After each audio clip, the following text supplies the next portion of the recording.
12월 소비자 물가지수 이 CPI가 예상치를 밑돌면서 인플레가 점차 둔화되고 있는 시그널이 나타났음에도 불구하고 오늘 뉴욕 증시 3대 지수는 계속해서 잠시 쉬어가는 모습이 나타납니다.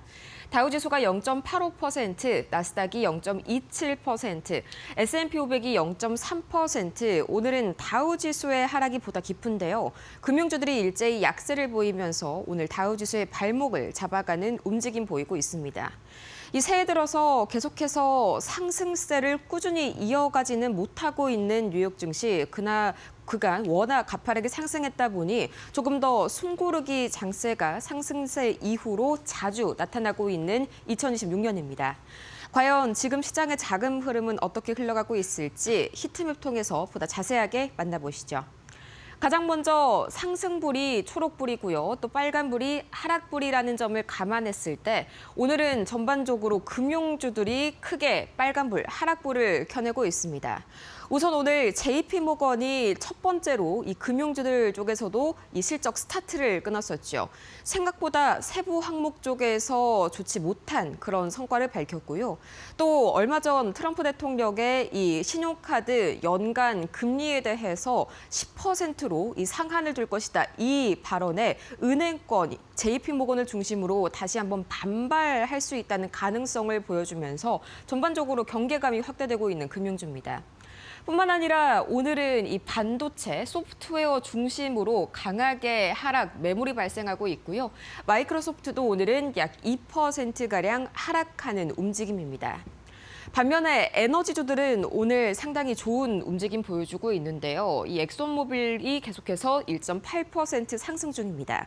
이 세계 최대 자산 운용사죠. 블랙록이 밤사이에 올해만큼은 이 AI 관련주들로 빅테크보다는 에너지 관련주들을 최선호로 삼고 있다라고 밝히면서 다시 한번 에너지주들 각광받고 있는 하루입니다. 그렇다면 과연 오늘 이런 시장 장세를 만든 세 가지의 이슈들 어떤 게 있을지 바로 함께 만나보시죠. 가장 먼저 밤사이에 있었던 가장 큰 매크로 지표 발표는 역시나 소비자 물가지수 CPI였는데요. 이 결과 자체는 상당히 괜찮게 나왔습니다. 하지만 시장의 기대치를 충족하기에는 그렇게까지 완벽한 결과는 아니었다는 게 중론인데 뒷장을 통해서 조금 더 자세하게 만나보시죠.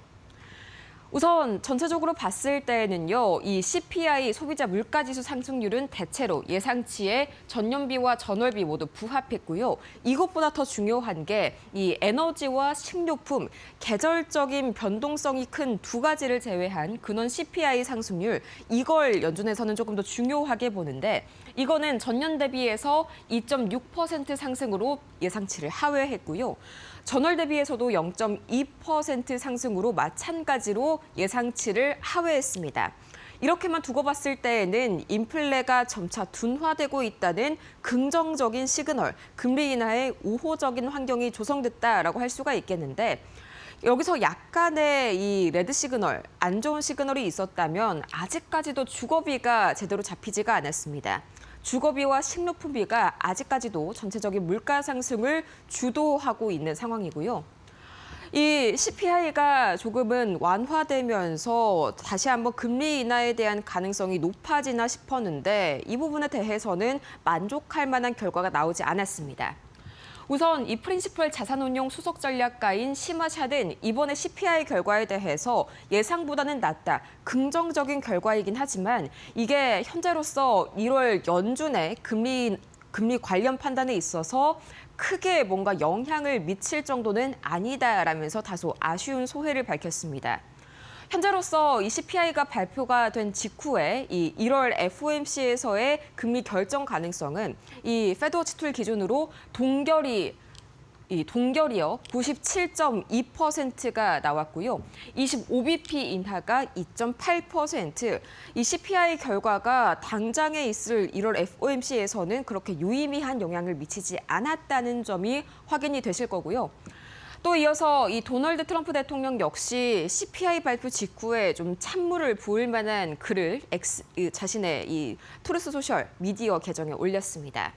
간단하게 얘기해서 미국의 CPI 결과가 상당히 훌륭하게 나왔다, 낮게 나왔다고 주장을 하면서 제롬 파월 연준 회장이 금리를 의미 있게 인하해야 한다고 다시 한번 촉구했는데 글쎄요, 이 시장에서는 전일 제롬 파월 형사사건 착수에 관련해서 계속해서 연준의 중립성을 의심받는, 연준의 독립성이 위협받는 상황에서 트럼프 대통령이 또다시 이 CPI를 근거로 제롬 파월을 공격하자 시장은 이를 긍정적인 신호보다는 더욱더 부정적인 신호로 받아들였습니다.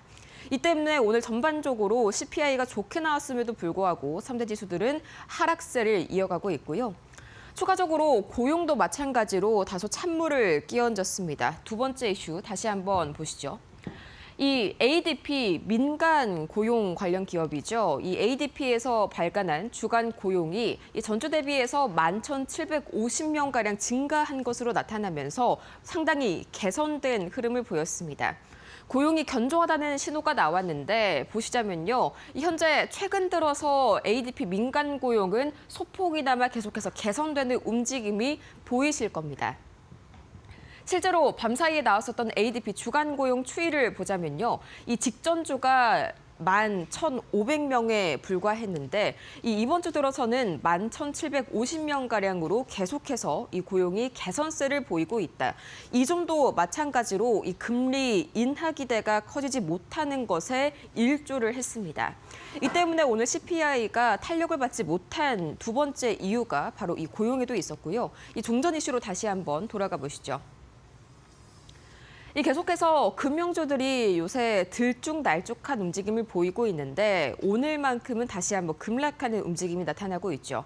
우선 이 JP모건이 실적을 발표했는데요. 실적이 조금은 실망스러웠습니다. 전반적으로 봤을 때 매출과 영업이익은 예상치를 상회했지만 이 세부 항목을 봤을 때요. 가장 중요한 항목 중에 하나인 IB 부문, 투자은행 부문의 이 수수료가 줄면서 전반적으로 투자은행 부문 매출 자체도 하락했고 예상치를 하회했습니다.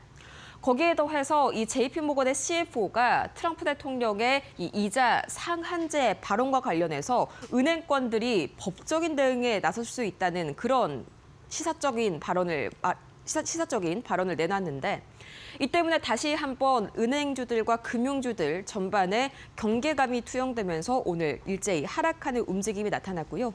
다우지수가 전반적으로 더 강하게 조정받고 있는 오늘 하루입니다. 그렇다면 과연 특징주들은 오늘 어떤 이슈를 몰고 왔을지 가장 먼저 M7 종목부터 확인을 해보시죠. 가장 먼저 구글입니다. 올해 베트남에서 이 픽셀 시리즈와 같은 고급 스마트폰을 생산할 계획을 밝혔는데 이 중국에서의 공급망 관련 이슈를 완전히 떨쳐내겠다는 의지로 해석할 수가 있겠죠. 거기에 뱅크 오브 아메리카와 같은 이 각종 증권사들의 목표가 상향 소식도 들려오게 되면서 오늘 구글은 다시 한번 상승세를 시현하고 있고요. 애플도 상당히 오늘 좋은 움직임 보여주고 있습니다. 이 애플 크리에이터 스튜디오 쉽게 이야기해서 AI가 탑재된 이 창작자용 어플인데 이 어플을 모아놓은 서비스입니다. 이걸 공개하게 되면서 다시 한번 이 매출 향상에 대한 기대감이 시장에 모아졌고요. 이어서 엔비디아는 계속해서 오늘 이 등락권에서 움직임 보여주고 있습니다. 이 중국 정부가 H200 칩에 대해서 자국의 빅테크 기업들에게 이 대학 연구소와 같이 특별한 경우에만 허용을 하겠다. 다소 부정적인 소식으로 들릴 수가 있겠지만요. 이 점을 생각을 하셔야 됩니다. 현재 엔비디아의 중국 매출은 0이죠. 엔비디아의 중국 관련 매출이 발생한다면 그건 어디까지나 플러스입니다. 이 H200 칩이 아예 현재처럼 이 수출이 중단되는 것보다는 부분적으로나마 허용되는 것이 엔비디아에게는 플러스가 될 수 있는 소식이라는 것이죠. 이 때문에 엔비디아 오늘은 제한적이지만 강보합권에서 움직이고 있고요. 이 세 가지의 주가 흐름 바로 보도록 하겠습니다. 가장 먼저 구글입니다. 1.24% 상승하면서 계속해서 이 질주하는 모습을 보여주고 있는 구글, 이어서 보도록 하겠습니다. 다음으로 애플도 오늘 0.31% 견조한 상승세로 하루를 마무리 지었고요. 이어서 엔비디아입니다. 중국 수출이 되면 좋은 거고요. 안 돼도 현재로서는 본전인 상태의 엔비디아 0.47%. 역시나 중국 정부가 완전히 H200 칩의 수출을 막지는 못한다는 점이 시장에 다시 한번 안도감을 불어넣은 그런 모습이고요. 추가적으로 세 가지의 M7 종목들 이어서 보도록 하시죠. 가장 먼저 마이크로소프트, 오늘 전반적으로 이 AI 소프트웨어주들이 계속해서 이 조정을 받고 있고요. 거기에 또 개별주 악재도 있었습니다. 이 AI 데이터 센터에 들어가는 막대한 전기 요금을 전액에 대해서 직접적으로 부담하겠다라고 공식적으로 사측에서 밝혔는데, 사실 이게 최근 미국에서 전기료가 폭등하면서 트럼프 대통령이 상당히 골머리를 앓고 있었습니다.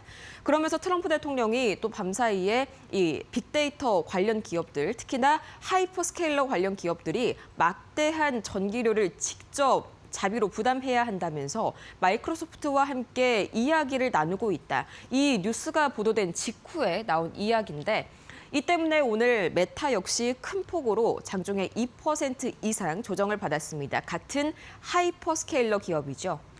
또 다른 하이퍼스케일러 기업인 아마존 역시 오늘 같은 소식으로 하락을 면치 못했는데, 그나마 다행인 점은요. 이탈리아 당국이 지난 2021년이었습니다. 이 메타가 물류 관련해서 굉장히 독점적인 지위를 남용하고 있다면서 거액의 벌금을 부과했는데, 이게 기존에 1조 6천억 원이었다면 1조 1천억 원가량으로 5천억 원가량 큰 폭으로 감액을 해줬습니다. 이 소식에 하방 어느 정도 다쳐간 아마존, 오늘 약보합권에서 거래를 마칠 것으로 예상이 되고요. 이어서 테슬라도 오늘 아쉬운 움직임을 보여줬습니다. 이 HSBC 측이 미국의 전기차 세액 공제가 종료될 것이라면서 이 때문에 판매량 압박을 받을 것으로 예상했습니다. 이런 이유로 테슬라의 4분기 마진이 4% 수준으로 예상치를 밑돌 것이라고 전망했고요. 참고로 전분기는 이 마진이 5.8%가량, 전분기도 상당히 좋지는 못했는데 이것보다 더 낮아진다는 거죠. 이 때문에 HSBC 테슬라에 대해서 축소를 그대로 유지했습니다. 아쉬운 투자 의견이죠. 이 세 가지의 주가 흐름 바로 체크해 보도록 하겠습니다. 가장 먼저 마이크로소프트 오늘 1.36%, 앞으로 어마어마한 이 전기료 더욱더 부담이 늘 텐데, 여기에 대해서 시장이 상당히 이 비용 우려감을 증폭시키고 있습니다. 이어서 보도록 하겠습니다. 다음으로는 아마존 1.57%, 역시나 오늘 하이퍼스케일러들의 하락 면치 못한 모습입니다. 추가적으로 테슬라 보도록 하시죠. 0.39%, 오늘 약보합권에서 거래 마쳤고요. 세 가지의 특징 있는 종목들이 기다리고 있습니다. 어떤 게 있을지 가장 먼저 인텔 기다리고 있습니다. 오늘 인텔과 AMD는 키방크 측의 상당히 긍정적인 이런 보고서에 큰 폭으로 상승을 보였는데, 가장 먼저 인텔은 이 키방크 측에서 메모리 슈퍼사이클과 데이터 센터에 대한 수요가 상당히 기대된다면서 투자 의견을 비중 확대로 상향 조정했고요. 또 목표가를 $60 선으로 설정했는데, 이게 전일 종가 대비해서 무려 30% 이상의 충분한 이 상승 여력이 있는 그런 목표가입니다.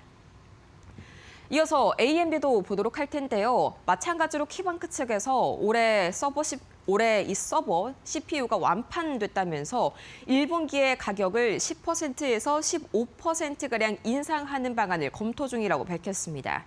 여기에 AMD에 대한 투자 의견을 중립에서 비중 확대로 바꿨고요. 또 목표가 역시 $270로 상당히 긍정적으로 제시했습니다. 이 마지막으로 백신, 대표적인 코로나19 백신 기업으로 유명하죠. 모더나입니다. 이 JP모건 헬스케어 컨퍼런스에서 CEO 발언이 주목을 받았는데, 작년에 2025년에 매출이 $19억 전망된다면서 가이던스의 중간값을 대폭 상회하는 긍정적인 이런 결과를 내놨습니다. 덕분에 오늘 모더나 큰 폭으로 올랐는데, 이 세 가지의 주가 흐름 종가 기준으로 어떻게 마무리됐을지. 가장 먼저 인텔은 7.3% 급등했고요. 또 이어서 AMD 역시 엔비디아는 오늘 다소 아쉬운 흐름이었는데, AMD는 6% 이상 강세로 하루를 마무리 지었습니다. 마지막으로 모더나입니다. 이 모더나 같은 경우에도 장중 내내 좋은 움직임을 보여줬었는데 17% 가까이 강세로 오늘 하루를 마무리 지었습니다. 이어서 6가지의 매크로 지표 흐름 어떻게 흘러갈지 가장 먼저 이 WTI 국제유가부터 만나보시죠. 이 국제유가는 트럼프 대통령이 밤사이에 다시 한번 이란에 대해서 미국 시민들이 이란에서 대피하는 것이 좋은 생각이라고 밝혔고요. 또 이란의 반정부 시위대를 지지하는 성명을 밝히면서 지정학적인 우려감이 올라갔습니다. 이 때문에 단기적으로 국제유가에 대한 공급 우려가 올라가게 되면서 순식간에 국제유가가 2% 이상 상승, 배럴당 61달러 선을 돌파했습니다. 이 배럴당 국제유가가 61달러 선을 넘는 거 굉장히 오랜만에 보는 상황이네요. 이어서 원달러 환율 역시 다시 한번 새해 들어서 고공행진을 이어가고 있습니다. 특히 이번 주 들어서 큰 폭으로 올라가고 있는데 벌써 1,480원이 눈앞에 와 있는 상황입니다. 사실상 원화 자체의 문제라기보다는요, 엔화 약세에 동조하는 흐름이 이번 주 들어서는 강해지고 있기 때문인데 이 다카이치 사나이 일본 총리가 다카이치 트레이드, 재정 부양 정책을 굉장히 활발하게 펼치고 있습니다. 사실상 여당 측에 현재 이 중의원 폐지를 계속해서 전달한 상황이고요. 이 조기 총선이 거의 확실시가 된 그런 상황입니다. 이 때문에 달러 엔 환율이 어제 159엔을 돌파한 상황이고 원화 역시 여기에 동조하면서 상대적으로 큰 폭으로 평가 절하받고 있는 원화입니다.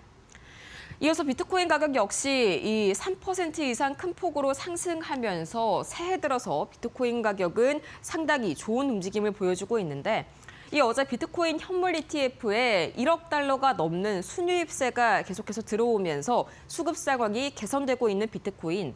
금 가격은 이 4,600달러 선을 돌파하면서 잠시 쉬어가는 움직임이 나타나고 있고요. 전일 대비해서 0.29% 약간은 숨고르기 하고 있는 모습입니다. 이어서 미국채 10년물과 미국채 2년물은 계속해서 1.6bp 또 1.9bp가량 계속해서 낮아지는 움직임이 나타나고 있는데 30년물 국채 경매가 예상보다 수요가 견조한 것이 확인이 됐습니다.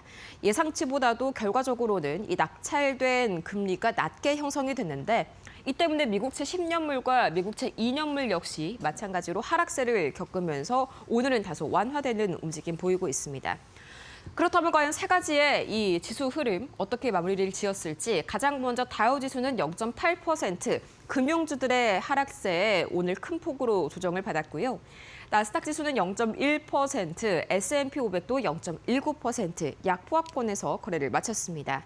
지금까지 뉴욕 증시 3대 증시 상황 바로 만나봤습니다.